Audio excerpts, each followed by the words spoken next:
Hello guys, welcome back to my YouTube channel. ഞാനൊരു story പറയാം. പണ്ട് പണ്ട് പണ്ട് പണ്ട് പണ്ടേ, അത്ര പണ്ടല്ലെങ്കിലും എന്നാലൊരു പണ്ട്, എൻ്റെ ഫ്രണ്ടിന് ഒരു കൊച്ചു പ്രപ്പോസ് ചെയ്തു. അവൾ ഓനക്ക് കൊടുത്തിരുന്നത് ഒരു ബൊക്കയും ഒരു ഗ്രീറ്റിംഗ് കാർഡും ആയിരുന്നു. അന്ന് എനിക്ക് ഭയങ്കര സങ്കടം ഉണ്ടായിനി, എനിക്കാരും തരാനില്ലല്ലോ പറഞ്ഞു. ആ സങ്കടം തീർക്കാനായിട്ട് എൻ്റെ ഫ്രണ്ട് പിറ്റേന്നുണ്ടടാ കൊണ്ടുവരുന്ന ഒരു 10-15 പൂക്കൾ. അതെനിക്ക് ലോട്ടറി അടിച്ച ഫീലിംഗ് അടാ. ഈ സിംഗിൾസിന്റെ വിഷമം ആൾക്ക് പറഞ്ഞാൽ അറിയിക്കാൻ പറ്റും.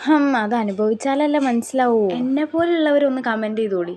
എൻ്റെ ടീമിൽ എത്ര ആൾക്കാരുണ്ടെന്ന് നിങ്ങൾക്ക് നോക്കാലോ. അപ്പോൾ പിന്നെ വീഡിയോയിലൊക്കെ വന്നോളൂ. നമ്മളെ വീട്ടിലൊക്കെ ഉണ്ടാവണ ടിഷ്യൂ, കത്രിക, പശ, പിന്നെ ഒരു ബ്ലാക്ക് പേപ്പർ ഇല്ലെങ്കിൽ ഒരു വാർണിഷ് പേപ്പർ എടുക്കുക കേട്ടോ. ഇതൊക്കെ എടുത്താണ്ട് ഈ വീഡിയോയിൽ കാണുന്ന അതിനാണ്ട് ചെയ്യുക. സംഭവം ഉണ്ടാക്കാൻ പറ്റൂ കേട്ടോ. എനിക്ക് കുറച്ച് അധിക സമയം ഇതിലേക്ക് ഇരിക്കേണ്ടി വന്നിട്ടോ. കാരണം എന്ത്, കുറച്ച് ചെയ്യും എണീറ്റ് പോകും, കുറച്ച് ചെയ്യും എണീറ്റ് പോകും, ഇതന്നെയല്ലേ റിപ്പീറ്റ് ചെയ്യും. എന്തായാലും ഫൈനൽ ലുക്ക് ഇതാണ്. ഇഷ്ടപ്പെട്ടോ നിങ്ങൾക്ക്? ഇഷ്ടപ്പെട്ടാലും പെട്ടില്ലെങ്കിൽ ലൈക്ക് ചെയ്യുക, ഷെയർ ചെയ്യുക, സബ്സ്ക്രൈബ് ചെയ്യുക. അപ്പോൾ ഓക്കെ, ബൈ.